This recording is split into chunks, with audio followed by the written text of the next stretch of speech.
नमस्कार, हकीकत न्यूज में आपका स्वागत है। मैं हूं आपके साथ अंकिता। चलिए बढ़ते हैं खबर की ओर। नवरात्र के पावन पर्व पर सेंधिया विधायक अभय मिश्रा के फार्म हाउस में धार्मिक आयोजन का भव्य कार्यक्रम हुआ।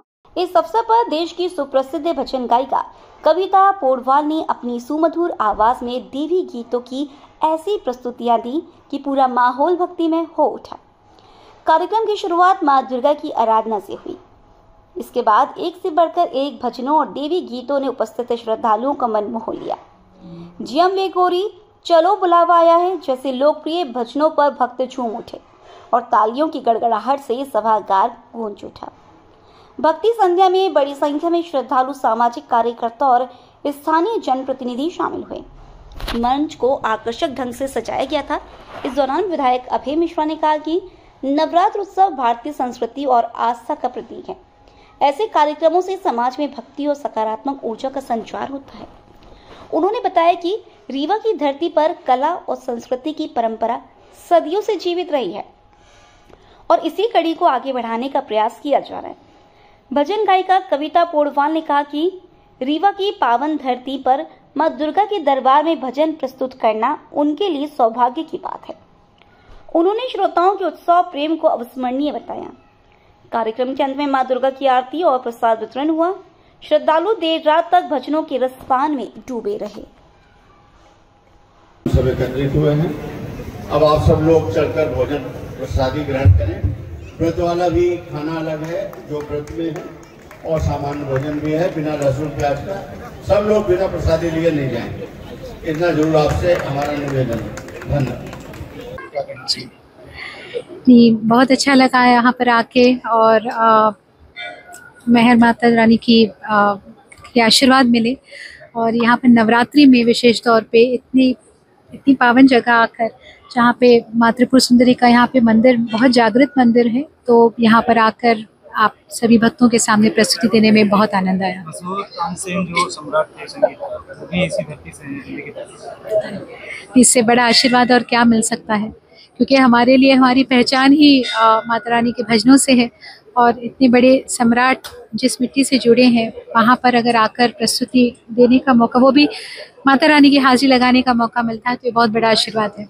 आपकी माँ दादा पोडवाल जी हैं, जी, उन्होंने भी कई सारे भक्ति गीत। जी जी। उनका आपने कौन से गीत आज यहाँ पे दोहराया? उनके काफ़ी गीत मैंने गाए। देखिए, वो मेरे लिए क्या, वो शायद पूरे भारत में जितने सिंगर्स हैं जो भक्ति गीत गाते हैं या इवन जो नॉर्मल जो गाने गाते हैं, उनके लिए वो एक गुरु समान है और मेरी भी गुरु हैं। तो उनके काफ़ी गाने जो पॉपुलर हैं, माता की भेंटें, शिव भजन, मन मेरा मंदिर, काफ़ी गाने यहाँ पे गाए। और लोग आज भी पसंद करते हैं। 30-40 साल पुराने गाने हैं, लेकिन आज भी लोग साथ में गाते हैं। लोग, छोटे छोटे बच्चे भी गाते हैं, क्योंकि उन्होंने भी कभी ना कभी इन गानों को सुना हुआ है। आपके द्वारा गाया गया कोई भक्ति गीत? हाँ जी, आज के कार्यक्रम में भी कई गीत जो मैंने गाए हुए हैं, जो मेरे अपने एल्बम्स हैं, उसमें से भी काफ़ी गीत गाए। देखिए, ये कृपा है कि कुछ नाम, कुछ लोग माता रानी की भक्ति से जुड़ जाते हैं। तो मैं अपने आप को बहुत ज़्यादा खुशनसीब समझती हूँ कि हमारे पूरे परिवार को वैष्णो माँ की भक्ति से जोड़ा गया है। कोई एक गीत गुनगुना दें जो काफ़ी लोकप्रिय रहा हुआ। भावना की ज्योत को जगा के देखिए, बोलती है मूर्ति बुला के देखिए। 100 बार चाहे आजमा के देखिए, बोलती है मूर्ति बुला के देखिए। ये गाना लोगों ने काफ़ी पसंद किया था जब रिकॉर्ड हुआ था। भक्ति गीत विलुप्त होते जा रहे हैं।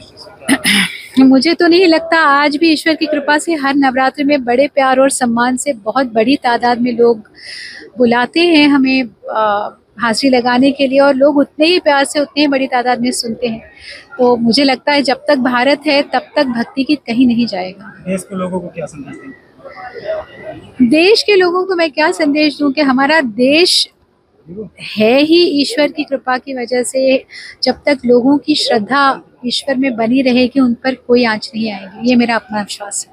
युवाओं को क्या संदेश है जो युवाओं को कि सिंगर्स को?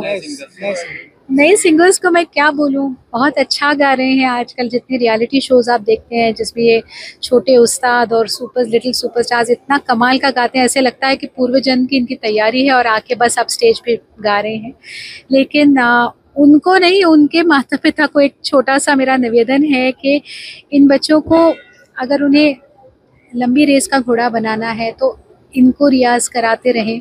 और जो टेलीविज़न की चकाचौंध है, हाँ बिल्कुल, मतलब आना चाहिए उन्हें लोगों के सामने, लेकिन आराम आराम से, धीरे धीरे, ताकि बचपन में एक कहते हैं ना बर्नआउट हो जाए, वैसे नहीं होना चाहिए। लेकिन मेरे ख्याल से तो बहुत पुण्यवान है जो पेरेंट्स जिनके घर में ऐसे बच्चे पैदा हुए हैं, तो वो तो समझते ही होंगे। और बाकी ये बच्चे खुद बहुत समझदार हैं, तो उन्हें कुछ बताने की आवश्यकता रीवा में पहली बार आ पाए। जी जी कैसा लगा आपको रीवा में? बहुत बहुत ही अच्छा। जबलपुर में कई कार्यक्रम हुए हैं, अयोध्या में तो हुए ही हैं, लेकिन यहाँ पे रीवा में आने का पहला मौका, जैसे भैया ने बताया कि तानसेन जी की ये नगरी है, तो बस इस मिट्टी से आशीर्वाद चाहूँगी और सभी श्रोताओं से आशीर्वाद चाहूँगी।